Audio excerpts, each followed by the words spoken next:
J'ai l'honneur, au nom du gouvernement de la République, de demander à l'Assemblée nationale l'abolition de la peine de mort en France. Bonsoir. Il était 3h30 cet après-midi quand le garde des Sceaux, Robert Badinter, a donc prononcé cette phrase qui rejoindra sans doute les grands moments, les grands débats des élus du peuple. Qu'on soit pour ou contre la peine de mort, il est certain que ce 17 septembre 81 marquera une date. Voilà près de 3/4 de siècle que les députés ne s'étaient saisis d'un projet de loi portant sur l'abolition de la peine de mort. C'était le fameux débat de 1908 entre Jaurès et Barrès. Entre-temps, nombreux furent ceux à batailler pour supprimer la guillotine en France, à gauche et à droite. Et face à une opinion hostile, François Mitterrand, pendant la campagne, il y a 6 mois, avait répété son hostilité à la peine capitale. Et c'est d'ailleurs l'un des plus farouches avocats de l'abolitionnisme qu'il a placé au ministère de la Justice et qui se retrouvait donc cet après-midi devant les députés. Et je dis simplement en rappelant la phrase de Jaurès, puisqu'à l'évidence, en vous, sa parole n'est pas éteinte.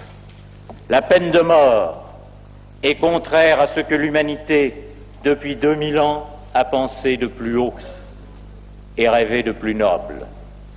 Elle est contraire à la fois à l'esprit du christianisme et à l'esprit de la Révolution. Et nous savons bien que certains vous diront qu'en votant l'abolition, vous méconnaîtriez la démocratie parce que vous méconnaîtriez l'opinion publique. Il n'en est rien.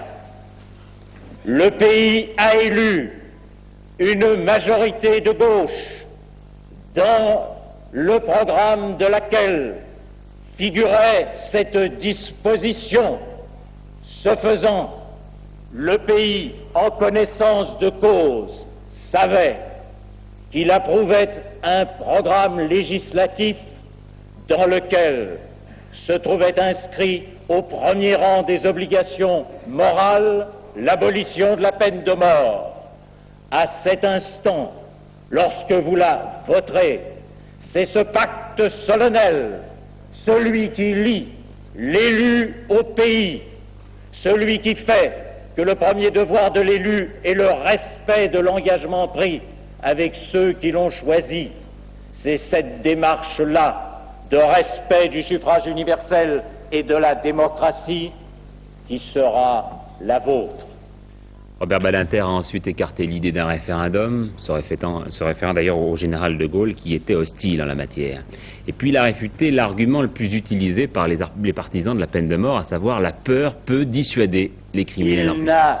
Il n'a jamais été établi une corrélation quelconque entre la présence ou l'absence de la peine de mort dans une législation pénale et la courbe de la criminalité sanglante. Seul pour la peine de mort, on invente l'idée que la peur de la mort retient l'homme dans ses passions extrêmes. Ce n'est pas exact. Et puisque vous avez prononcé tout à l'heure le nom de 2 condamnés à mort et de 2 exécutés, je vous dirai pourquoi. Est-ce que plus qu'aucun autre, je sais qu'il n'y a pas dans la peine de mort de valeur dissuasive. Sachez bien que dans la foule qui à Troyes criait au passage de Buffet et de Bontemps autour du palais de justice « À mort Buffet, à mort Bontemps !» se trouvait un jeune homme qui s'appelait Patrick Henry. Croyez-moi, à ma stupéfaction quand je l'ai appris, j'ai compris ce que ce jour-là pouvait signifier, la valeur dissuasive de la peine de mort.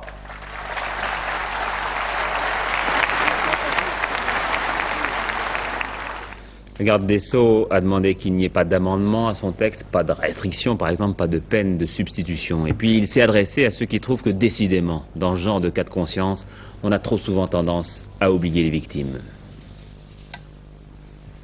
La mort et la souffrance des victimes, ce terrible malheur, la mort et la souffrance des victimes pour le partisan de la peine de mort, appelle comme une contrepartie nécessaire, impérative, une autre mort et une autre souffrance. À défaut, disait un ministre de la Justice récent, l'angoisse et la passion nées dans la société par le crime ne seraient pas apaisées. Cela s'appelle, je crois, le sacrifice expiatoire. Ceux qui veulent une justice qui tue, ceux-là sont animés par une double conviction. La première est qu'il existe des hommes totalement coupables, c'est-à-dire des hommes totalement responsables de leurs actes. Et la deuxième, c'est qu'il peut y avoir une justice sûre de son infaillibilité, au point de dire que celui-là peut vivre et que celui-là doit mourir. Eh bien, arrivé à cet âge de ma vie, l'une et l'autre affirmation me paraissent également erronées. Aussi terribles, aussi odieux que soient leurs actes, il n'est point d'homme en cette terre dont la culpabilité soit totale et dont il faille pour toujours désespérer totalement. Et quant à la justice, aussi prudente soit-elle, aussi mesurée, angoissée que soient les femmes et les hommes qui jugent, rien ne peut changer que cette justice soit humaine et par conséquent faillible.